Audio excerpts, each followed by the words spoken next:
दोस्तों नमस्कार, आदाब, सत श्री अकाल। दोस्तों आज हम जिस दिलचस्प कहानी के बारे में बात करने जा रहे हैं यह कहानी दिल्ली की है। और इस कहानी की सबसे खास बात यह होती है कि एक लड़की जो दिल्ली पुलिस में सिपाही के काम किया करती थी, उसकी हत्या उसी के प्रेमी हेड कांस्टेबल कर देता है। मगर चौंकाने वाली बात यह होती है कि हेड कांस्टेबल लड़की की हत्या के बाद भी उसकी पहचान को 2 सालों तक जिंदा रखता है। उसके बनाए हुई कहानी में पूरी दिल्ली पुलिस फंसकर परेशान हो जाती है। मगर अंत में जब इस कहानी का पर्दाफाश होता है तो पूरी दिल्ली पुलिस हैरान रह जाती है, क्योंकि यह हत्यारा कोई और नहीं बल्कि दिल्ली पुलिस का ही एक हेड कांस्टेबल होता है। लेकिन इस कहानी की दूसरी खास बात यह है कि इस हत्याकांड को छिपाने के लिए जिस तरह से साजिश रची गई थी और हर साजिश को जिस तरह से अंजाम दिया गया था, शायद ऐसा बहुत ही कम देखने को मिलता है। अगर यह कहा जाए तो इसमें कोई शक नहीं है कि इस कहानी में जिस तरह साजिश रची गई है, ऐसी साजिश शायद किसी फिल्मों में भी देखने को ना मिले। तो चलिए जानते हैं बहुत ही हैरान कर देने वाली और बेहद दिलचस्प कहानी को। दोस्तों कहानी की शुरुआत साल 2019 से होती है। उस समय दिल्ली पुलिस की एक महिला सिपाही की मुलाकात अपने ड्यूटी के दौरान हेड कांस्टेबल सुरेंद्र से होती है। सुरेंद्र साल 2012 में दिल्ली पुलिस में भर्ती हुआ था और वह पहले से शादीशुदा और 2 बच्चों का पिता होता है। जबकि महिला सिपाही बुलंदशहर के रहने वाली थी, लेकिन सिविल सर्विस की तैयारी के लिए वो दिल्ली के मुखर्जी नगर आ गई थी। और इसी तैयारी के दौरान वो दिल्ली पुलिस के सिपाही का एग्जाम देती है और उसमें उसका सिलेक्शन भी हो जाता है। ड्यूटी के दौरान ही दोनों में दोस्ती हो जाती है और यह दोस्ती धीरे धीरे प्यार में बदल जाता है। वो महिला सिपाही हेड कांस्टेबल सुरेंद्र से इतना प्यार करती थी कि वो उसके लिए कुछ भी करने के लिए तैयार हो जाती है। मगर आगे जाकर उसके साथ जो होने वाला था, शायद इसकी कल्पना उसने कभी नहीं की होगी। प्यार परवान चढ़ने के बाद दोनों के जिस्मानी रिश्ते भी बन जाते हैं। इसके बाद महिला सिपाही उसी सुरेंद्र से शादी करने की बात कहने लगती है। लेकिन सुरेंद्र जो पहले से खुद को कुंवारा बताता था, असल में वो शादीशुदा था। लेकिन यह बात उसने उस महिला सिपाही से छुपा रखी थी। लेकिन वो महिला सिपाही ने सुरेंद्र के बारे में अपने घर पर माता पिता को बता दिया था और वह उससे प्यार करती थी और वह उसे शादी करना चाहती थी। और उसके लिए महिला सिपाही का परिवार भी तैयार हो जाता है। 2 साल तक प्यार और शादी तक पहुंचने के बाद भी सुरेंद्र ने अपना राज छुपाए रखा। इस बीच एक दिन अचानक महिला सिपाही ने सरप्राइज देने का प्लान बनाया। वो सुरेंद्र के अलीपुर वाले घर के पास पहुंच गई और उसे फोन किया। यह जानकर सुरेंद्र हड़बड़ा जाता है। फिर किसी तरह जल्दी में गाड़ी लेकर महिला सिपाही के पास पहुंच जाता है। उस महिला सिपाही ने उसे अपने घर ले जाने के लिए कहा, पर इस पर वह बार बार बहाना बनाने लगता है और अपनी कार को यमुना किनारे घुमाने के लिए जाने के बहाने घुमा देता है। वहां जाने के बाद रास्ते में हेड कांस्टेबल सुरेंद्र ने महिला सिपाही का गला दबाकर हत्या कर देता है। इसके बाद उसकी लाश को एक नाले के किनारे दफना देता है।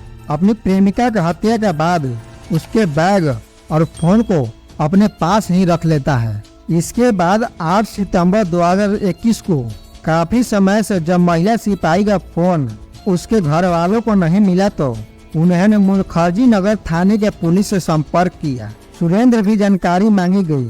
तब उसने बताया कि वो काफी परेशान थी, उससे भी कोई बात नहीं हुई है। इसके बाद सुरेंद्र खुद महिला सिपाही के परिवार वालों के साथ मुखर्जी नगर थाने में जाकर उसकी गुमशुदगी का शिकायत दर्ज करवा देता है, जिससे उसके परिवार वालों का शक उस पर कभी नहीं जाए।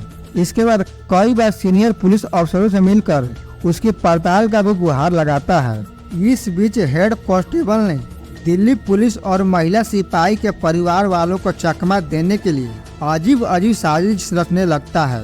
वो महिला सिपाही का आधार कार्ड और अन्य पहचान पत्रों की अलग अलग कॉपी निकालकर अपने पास रख लिया था। इसके बाद उसी के जैसी दिखने वाली एक कॉल गर्ल का पता लगाता है। फिर उसी कॉल गर्ल के साथ उत्तराखंड के देहरादून ऋषिकेश और फिर मसूरी के होटलों में रुकने जाता था। उस दौरान कॉल गर्ल का असली नाम और डॉक्यूमेंट के जगह उसी मर चुकी महिला सिपाही का डॉक्यूमेंट देता था। फिर कई बार वो उन डॉक्यूमेंट को जानबूझकर उन्हीं होटलों में छोड़ देता था और फिर महिला सिपाही के फोन से ही होटल में कॉल लगाता था, जिसे ट्रेस करके अगर दिल्ली पुलिस वहां पहुंचती थी तो होटल वाले कहते थे कि हाँ, होटल में वो लड़की आई थी। इस तरह पुलिस के साथ महिला सिपाही का परिवार भी गुमराह हो जाता था। इस बीच महिला सिपाही के बहन बार बार पुलिस अधिकारियों से मिलकर किसी साजिश के बात कहते हुए बड़ी अनहोनी होने की आकांक्षा जताती थी।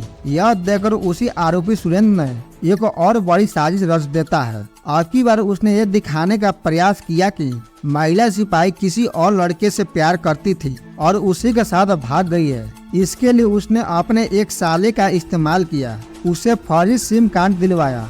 इसके बाद वह देश के अलग अलग शहरों में जाकर कहता था कि महिला सिपाही उसके साथ है और वो अपने परिवार में किसी से बात नहीं करना चाहती है, वह उसकी तलाश नहीं करे। इस पर परिवार को शक हुआ कि जब वो मुखर्जी नगर में रहती थी तब वो खुद से शादी करने की बात कही थी और घर वाले भी तैयार थे। तब वह अचानक क्यों किसी और दूसरे लड़के के साथ भाग गई। इसके अलावा पिछले 2 सालों में वो कभी भी अपने परिवार वालों से बात नहीं की थी।